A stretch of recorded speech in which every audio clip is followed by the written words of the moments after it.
there. I'm Kathryn Falk. I'm the market leader for Cox Communications in Northern Virginia, and I want to welcome you as the host today. You are in good company, a show devoted to bringing out the best and the good so that we all become great. Today, we're going to talk about getting to next in Nova. Joining us today are Julie Coons, CEO of the Northern Virginia Chamber, and also Sol Glasner, President and CEO of the Tysons Partnership. Welcome to both of you. Thank you for having me. Thank you. Julie, let's start with you. What is the vision for the Northern Virginia Chamber, and what do you hope to accomplish this year? Kathryn, thank you so much. Especially this year, I believe the Chamber can be a true catalyst for economic recovery and resilience, getting people back to work. And when we get people back to work, business gets back to work. So the Chamber is really invested in creating a leadership task force that is advocating for investments in education, investments in workforce, ensuring that our business can recover and continue. And alongside that, we have an opportunity really to think about this amazing, wonderful diversity that is part of our community that will be critical to that economic resilience, not only ensuring that we are a diverse community, bringing them back to work, but also charting the future. And that really is what Northern Virginia is all about. It's stronger because of its incredible diversity, which attracts the best minds, the best investments, and the best opportunities. Sol, tell us about the Tysons Partnership. As the CEO, what is your outlook for the year and what are you hoping to accomplish? Well, thank you, Kathryn, and thank you for hosting this event. I appreciate being here.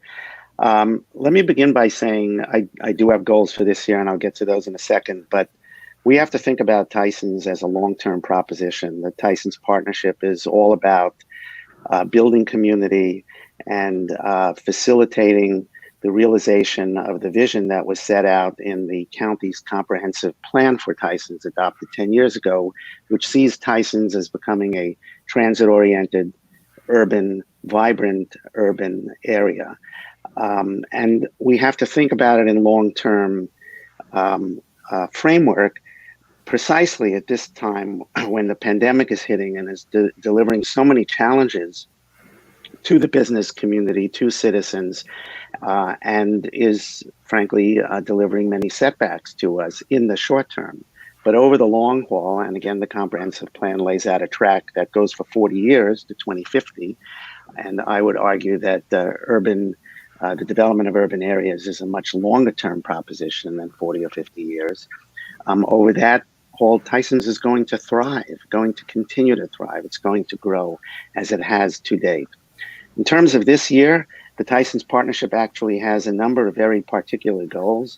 We're in the middle right now of a branding exercise. So we are going to brand Tysons, the place, in a way that we've not seen before. We're going to create an identity for Tysons that creates a common platform for what is a very large and diverse community, but a shared messaging platform for Tysons. The other thing that I'm really excited about is that we're launching a data hub for Tysons, which we are going to complete this year. So there's lots of data out there. Different organizations have it. The county has it. But we are going to collect and analyze data specific to Tysons and model it and do it in a way that drives strategy planning for Tysons going forward. So those are two very specific things that we're undertaking in this year. That's exciting. And I know Northern Virginia has really been driving the economy of the whole Commonwealth of Virginia with all sorts of great job announcements pre-pandemic.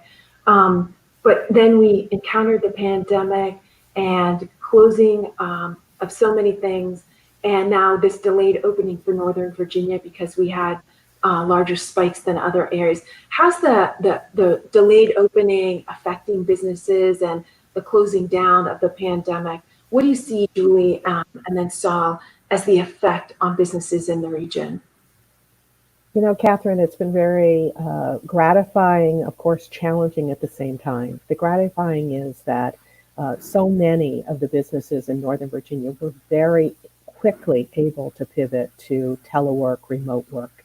It is something that most of them had some moderation of over time. And so the ability to swiftly move into continuing operations in a remote environment has actually been just extraordinary and so impressive.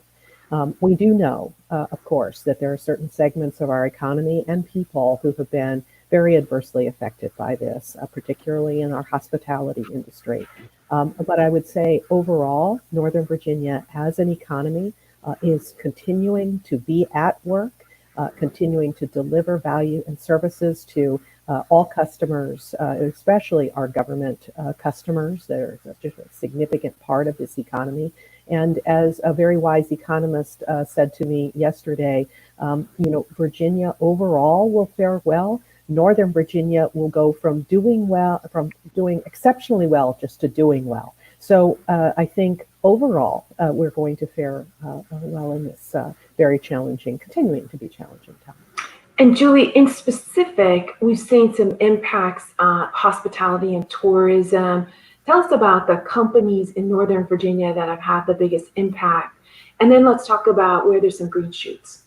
Yeah, so certainly we see some of our companies, certainly members of the chamber that are hoteliers, BF Sol being one of those, Great American Restaurants, a wonderful, amazing family-owned restaurant chain in Northern Virginia who are challenged, but we're working very closely with them, and we have real confidence that we can help them through this time. Where we see real opportunity is, again, in government contracting and professional services. Both of those, again, are well positioned from a telework perspective, a continuity perspective, and their customer base is still strong. The demand is still there. So we do see that those parts of our economy are bright for our region and will continue to help provide a buoyant, if you will, underpinning to our positive movement forward as an economy. Great. And I know there have been some announcements of layoffs at Hilton and United Airlines just this week in Northern Virginia that were significant and, again, related to that hospitality industry. But as you mentioned, there's some really great stories. So at the recent Good Business Awards, the Great American Restaurants were named the Business of the Year. Share their story of what they did faced with this devastation to their business in the restaurant business in the pandemic. They have long had a philanthropic investment in their community. And so what they did was they converted their restaurant expertise into serving hospitality workers. So they converted over from serving primarily customers like all of us into serving the service industry. They had the capacity, they had the resources, and they felt compelled to be of service to their larger community. It's just an extraordinary example of how the Northern Virginia community has come together during this pandemic to support one another. Yeah, really amazing. And then on the green shoots, you mentioned government contracting. There have been some amazing announcements in the past 2 months in the government contracting arena of hundreds of millions and billions of dollars. So is it government contracting and technology firms that you see growing significantly out of this? I do. The government is going to need, with the CARES Act and other legislation that's either come out or will come out, there are going to be additional needs for services. But of course, the underlying services continue to be there. Government contracts are typically longer term. And those needs, whether they be security, cybersecurity, infrastructure, don't go away. And so we expect that industry will stay strong and that there will be opportunities that come from additional government spending, which we are finding is critical to help the national economy. And we here in Northern Virginia just have a tremendous concentration of that. And when that segment does well, also so many other parts of our economy in professional services, consulting, staffing, and the like do very well. So again, a real strong base for us to weather. Right. And the good news is that the economy in Northern Virginia is more diversified than it has been in the past. So the impact on the travel, tourism, hospitality industry has been smaller as a part of the entire job force. I think that's what your great event on the economy yesterday, Stephen Murray from BEDP mentioned that Northern Virginia, as a percent of the overall job workforce, had been less impacted, right? Yes, absolutely. With all due respect to how difficult it is for those industries and those individuals there, as a total, it is offset by this extraordinary strength in other parts of our economy. That's great. So let's turn to you. Tell us about Tysons and the impact on Tysons. There was just such astronomical growth as we entered this pandemic. And then we saw the shutdown of the metro as a result, which of course goes right through all of Tysons. So how has that affected Tysons, and how's the pandemic affected Tysons?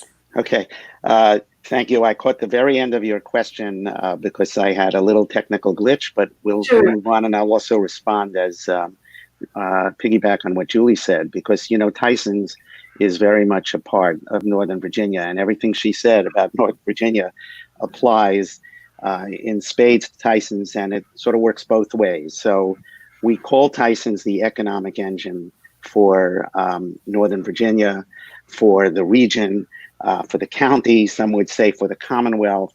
The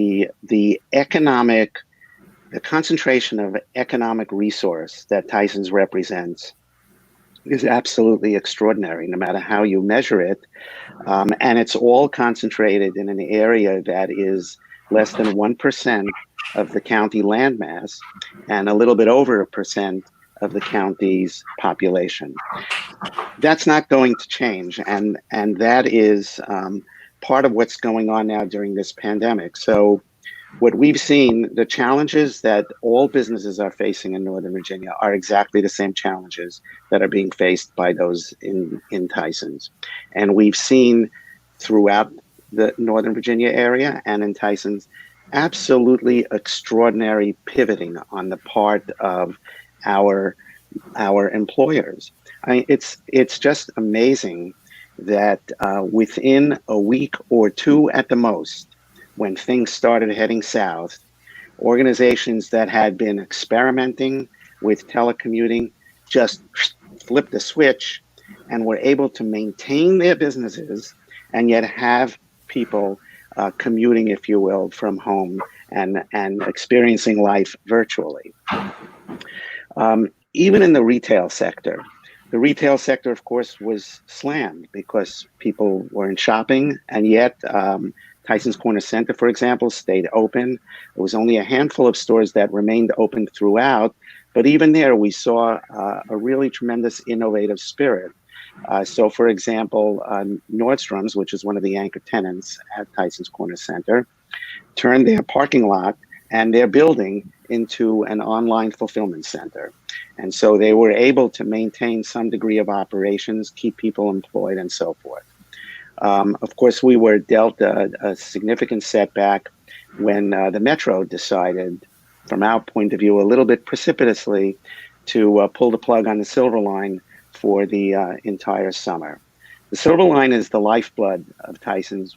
I wouldn't be here and having this conversation but for the fact that there are 4 station stops, Metro rail station stops in Tysons that came in 2014. That's why the county adopted a plan that envisioned Tysons as a transit-oriented urban area. That Silver Line, there are many employees in the office sector that made decisions to work in Tysons because it's accessible by rail. So in terms of the reopen and the planning that has to happen for reopening, there continues to be some continuing confusion about what's going on, when are we going to be able to reopen, when will people have access through transit. Same goes for employees of the retail sector, where many of the retail employees, a significant percentage, come from all over the metro area and depend on rail to get to Tysons. So we worked with Metro and with our elected government leaders to really voice this concern to Metro, to make it clear to them that we consider the rail in Tysons to be a utility, not an amenity, And Metro did respond. We set up a task group that was meeting weekly. Now it's every other week to really zero in, not just on the immediate issues and what has to be done to address the commuting concerns of people, but also let's work together long term so that, because we're going to have a huge challenge, yet another challenge post-pandemic of getting people to be comfortable with riding rail, with using transit facilities. We're working on other things. We would love to see dedicated bus lanes running through Tysons. I know this is a novel thought to some, but the idea is that as traffic builds, if you have a dedicated bus lane, first of all, you can then count on buses coming at their appointed hour, and you also are able to space out. You don't have the crowding on the buses because they're more frequent. They don't get stuck in traffic. So we've been encouraging our county officials, and then obviously VDOT, which owns the roads in Fairfax County. We've been encouraging them to let's pilot dedicated bus lanes. Let's use this downtime that we now have during this period when, frankly, there's less traffic than there normally is. Let's use that to pilot an experiment with dedicated bus lanes. So Metro's now announced that it's going to reopen in mid-August, which is a great thing. They've also restored the shuttle bus service to all 4 Metro station stops while the Metro, its rail itself, is closed down. So those are all good things. Transit is an integral component of everything we want to do to create an urban environment in Tysons. And so we're going to continue working with the authorities and with our elected officials to make it happen better and be more accessible and so forth. There's some other things, other bright spots. So of course, the hospitality industry, as Julie mentioned, clearly they are on the front lines. What's the first thing to go in a corporate budget when times get a little tough? Travel. And on top of that, times are tough because people are nervous about traveling in public conveyances. So clearly the hotel industry is impacted. Julie, you mentioned Hilton. Hilton is headquartered in Tysons, and they've clearly suffered. They've gone through rounds of furloughs and layoffs and so forth. They're doing everything they can to keep things going and to be able to recover smartly, effectively, and get as close to normal as we possibly can. The same is true, of course, with BF Sol. That's another company you mentioned. They have a couple of properties in Tysons. So this is a very challenging time for that industry and for the larger entertainment and food service industry. And yet, look, a couple of really bright spots. So the idea came about, let's do drive-ins. What a great idea. There are now 3 drive-ins in Tysons. There's one being hosted at Capital One. There's another one at the Borough, and Macerich just announced that they're going to have one at Tysons Corner Center. And they are almost all sold out. So if you haven't gotten your tickets, go online. They're operating on weekends. It's tons of fun. It's safe. And it's a great thing to do in the summer. And it's a way to get people out in a socially distanced manner. Another thing, FCDOT. We worked with FC, Department of Transportation, to set up an open streets. Now, this is something that, again, throughout the country, different communities, again, taking advantage of reduced vehicular traffic, dedicating sections of streets that normally would be used by cars, letting people stretch their legs, recreation, and walking, biking, etc., on those streets. So half a mile or so of Tyson Street, right on Tysons Boulevard, was cordoned off and is now dedicated to pedestrians and bicycles. And we have a couple of ideas to activate those spaces in a socially distant manner, and we're working with the County Department of Transportation to put those into place. Anyway, I said a lot. There are many, many things going on. It's not all doom and gloom, but there are many challenges, and I don't want to underestimate. What I can say is that our business community and our residents have really kind of stepped up to the plate and are addressing this situation in a very thoughtful, proactive, creative, and innovative manner.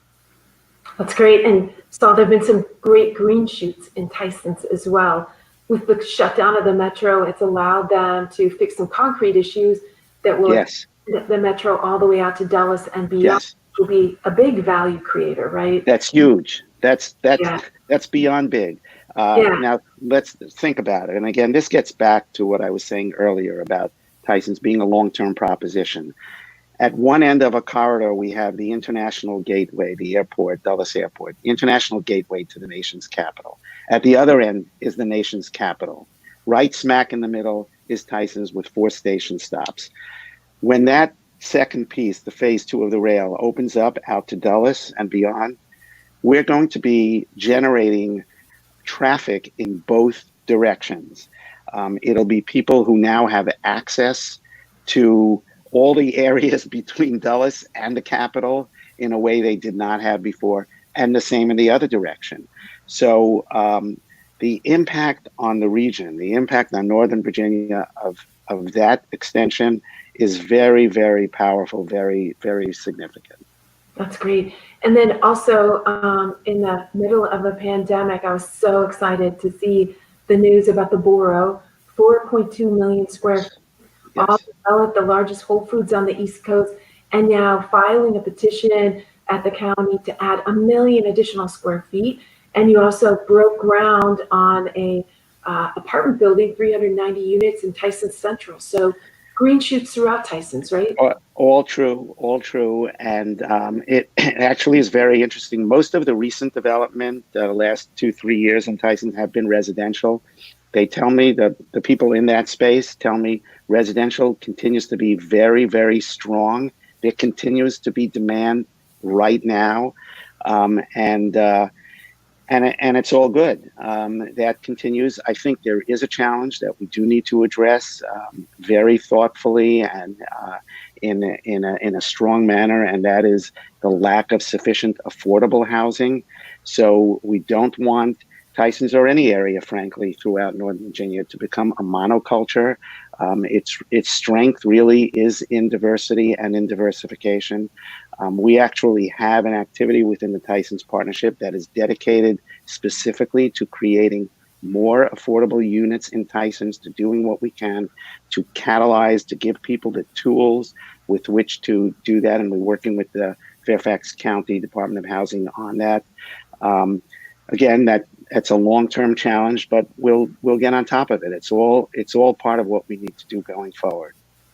Great. And Julie, maybe you can talk about how, of course, Northern Virginia is so diverse, and that really is our strength.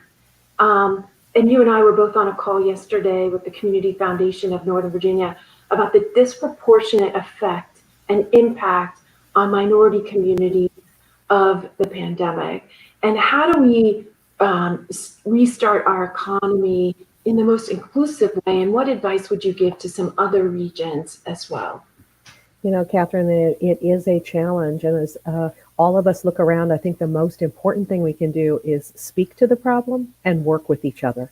So I think it's critical that business, community organizations like the Community Foundation of Northern Virginia and the philanthropic community and government come together, and education. In fact, one of those panelists yesterday was from George Mason University. And I think that was a representative panel where business, community, education, philanthropic are coming together, talking about the problem, sharing resources, sharing ideas, ensuring that we are partnered together as we think about and as we directly address this challenge. And so to the extent that anyone is out there around the region or the country and trying to do it alone, what I would say is come together, come and join a coalition. Certainly for the Chamber, we established the Back to Work Leadership Task Force, which is a broad coalition of all of these entities. I would say too, when we talk about the Community Foundation, they are partnering broadly. So as we all come together, and Sol mentioned it as well, that we're all cognizant of the roles that we can play, but we're stronger together. And I would also say that to Sol's discussion and yours as well about these expansions that are continuing in Tysons and the region, I think that all of us should take real comfort in the sense that there's a confidence level in the region over the longer term, that despite today's very difficult times, that we will weather it and we will come out of it strong. And so the investments continue to be there, again, despite the challenges of today. Absolutely. There again, exciting announcements that Microsoft is bringing an R&D center to Reston with 1,500 jobs. Innova's going to build an entire new hospital in Springfield. Very exciting opportunities going forward. So tell me, how do you see industries, as we start to wrap up, emerging from this pandemic, and what do you see on the horizon? If you like, I'll take a shot at it. This is the mega billion-dollar question that has everybody speculating endlessly about what will the world look like as we emerge from this. And the opinions are all over the lot. So the first thing I'll say is that anybody that tells you they know the answer, you could stop listening at that point.